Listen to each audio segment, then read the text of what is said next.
गाली नहीं दिया हूँ। गाली को साइड में ले, दोनों को और बात करो।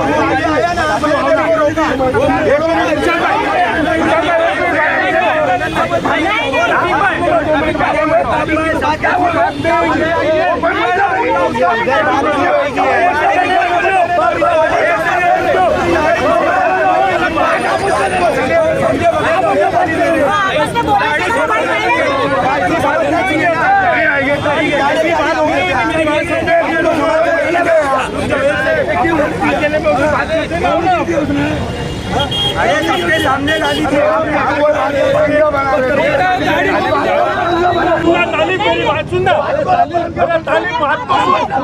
सीनियर साहब थे वहाँ पर,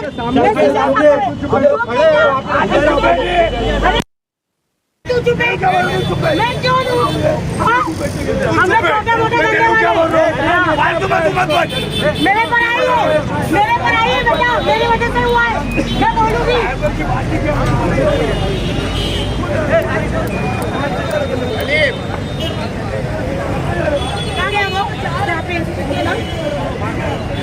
भाई को अंदर मत आओ, कोई अंदर मत आओ।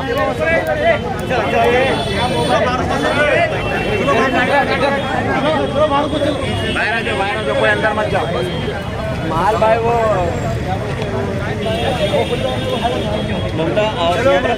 सामने तमाम जो है वो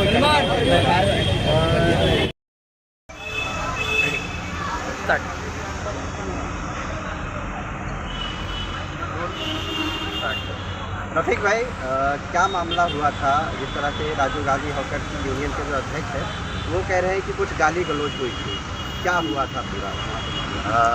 आपके सवाल के जवाब में आपसे एक सवाल पूछूंगा। आप किस्मत कॉलोनी पे थे? नहीं। रिक्शा वालों के साथ? हाँ वहाँ पर थे ना? हाँ। वहाँ से फिर आगे क्या हुआ आप मुझे बताएंगे? नहीं, वहाँ से न्यूज़ कवर करके हम लोग आगे चले गए, आगे निकल गए थे। वहाँ से ये रिक्शा यूनियन वाले सब पहुँचे शरीफा रोड नाके पे, जो इनकी शिकायत थी, जो इन्होंने सीनियर पीआई कोलटकर साहब को बताई थी।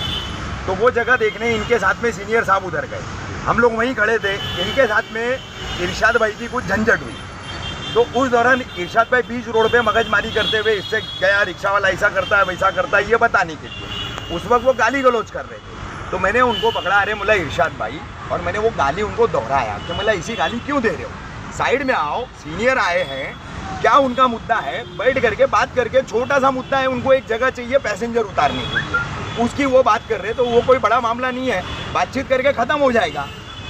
अब इस बात में मैंने उनको क्या गलत बोल दिया, क्या मैंने उनके मार्केट को टारगेट किया, क्या मैंने वो मुझे बोल रहे कि वीडियो नहीं बनाना हमारे मार्केट का, हमारे मार्केट की न्यूज़ नहीं बनाना, तो मतलब क्या मार्केट में कुछ भी चलते रहेगा और तुम पत्रकार को इस तरीके से बोलते रहोगी क्या? लेकिन क्या वजह, क्यों नहीं बनाना न्यूज़? वो तो उनको ऐसा लग रहा है ना, वो भी मुमरा के तानाशाह बनते जा रहे हैं जैसे, फिर इसलिए बोल रहे हो। एक इलीगल तौर पे उन्होंने वहाँ पे वो मंडप बना के रखा है, उसी की वजह से सारा विवाद हो रहा है, वो भी नहीं बताए। ठीक है, वहाँ पर जो लोकल पुलिस, ट्रैफिक पुलिस, इनका जो एक वॉच टावर है वो पिछले साल भी लगा था, वो उस तरफ लगा था, इस साल इस तरफ लगा है।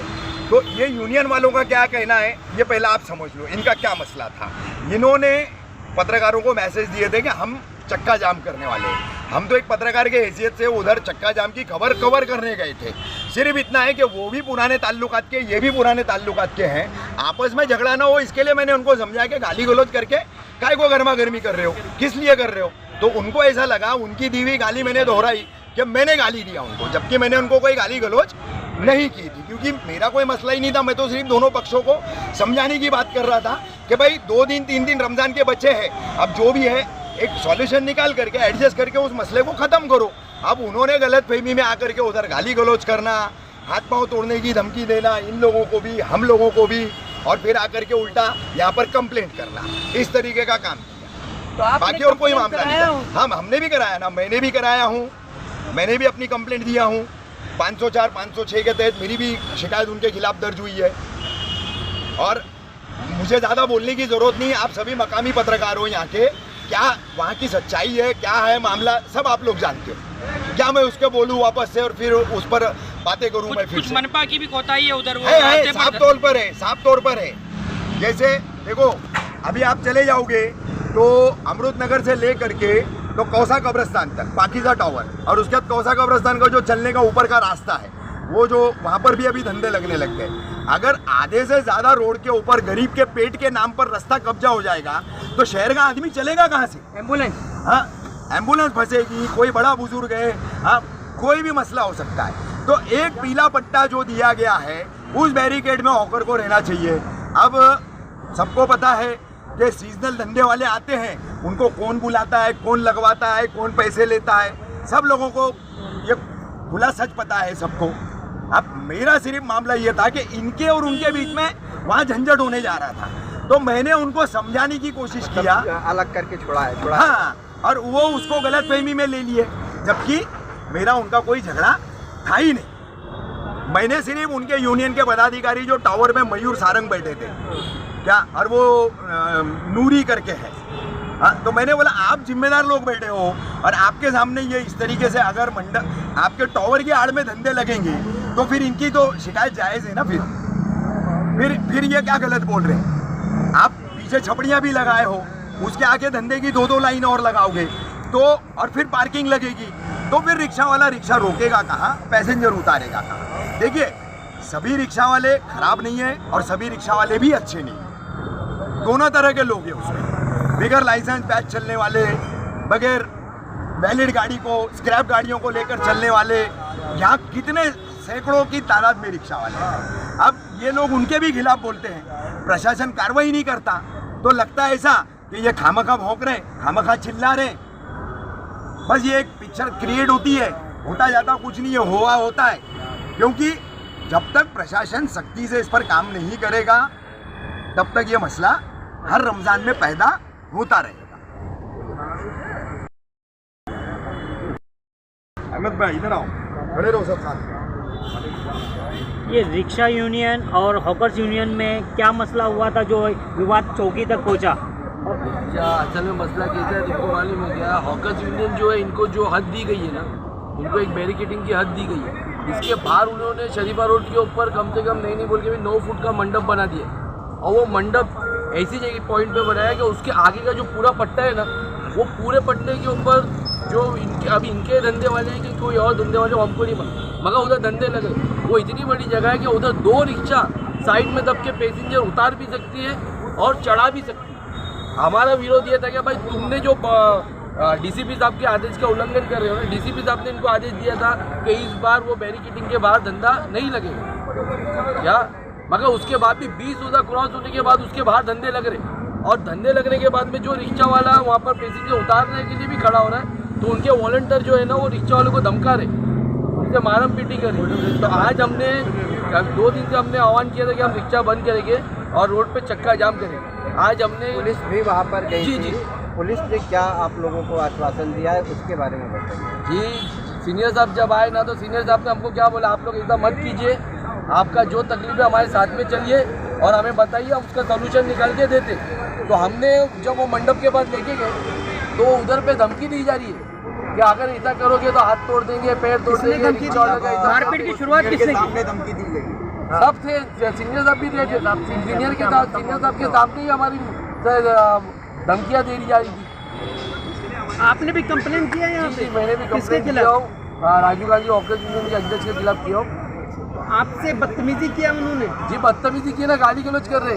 पहली बात तो वो इलीगल तरीके से डीसीपी साहब के आदेश का उल्लंघन करके उधर मंडप बांधे, अगर वो मंडप बांधने का म्यूनसिपालिटी से उनको कुछ परमिशन है तो वो दिखा देवे हमारे। मतलब आपके कहने मतलब उनकी जो है जोर जबरदस्ती चल रही है, मनमानी चल रही है, और वहाँ पर जो है खुले तौर पर धंधे लगवाए जा रहे हैं इलीगल तरीके से, और वसूली भी चालू है। जी एकदम 100%। अगर वसूली नहीं चली तो वो मनपा को खुद शिकायत कर सकते, वो रोज आके मनपा उनके शिकायत पे कार्रवाई करेगी। लेकिन वो आप लोगों की भी शिकायत करते कि आप लोग कहीं भी खड़े हो जाते हो, कहीं भी आप लोग किराया देना, पैसेंजर बिठाना, टेढ़ी रिक्शा खड़ी करना, ये शिकायतें हैं आवाम की। मैं क्या बोल रहा हूँ सर, हम लोग को जगह मिलेगा तो मैं क्या बोल रहा हूँ, अभी सीनियर साहब के सामने हम साथ में मिलके जब वो धंधे हटाए उधर क्यों नहीं ट्रैफिक हुई?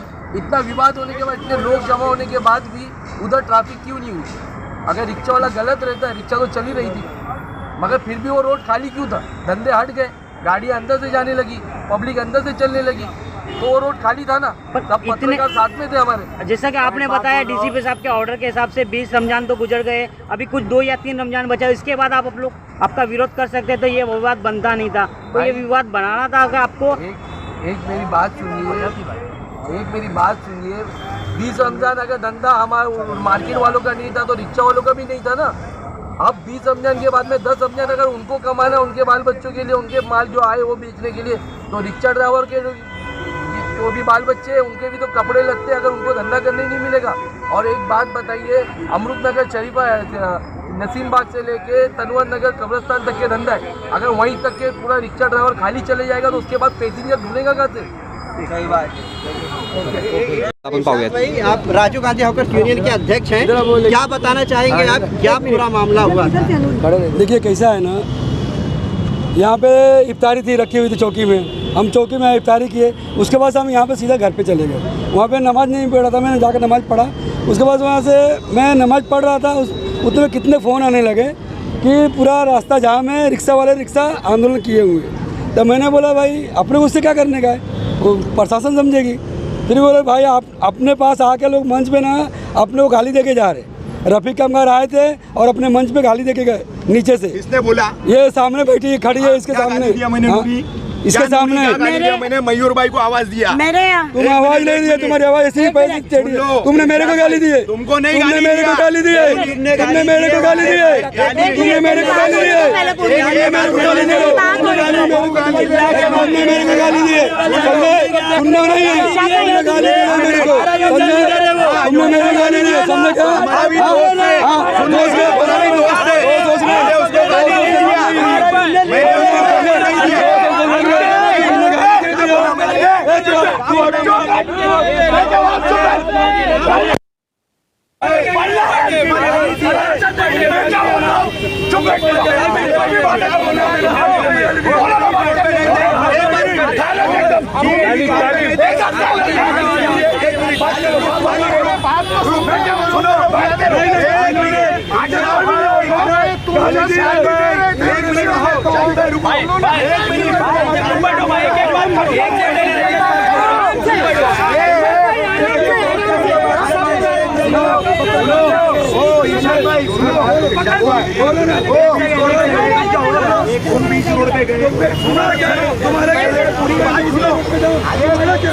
तुम्हारा क्या है?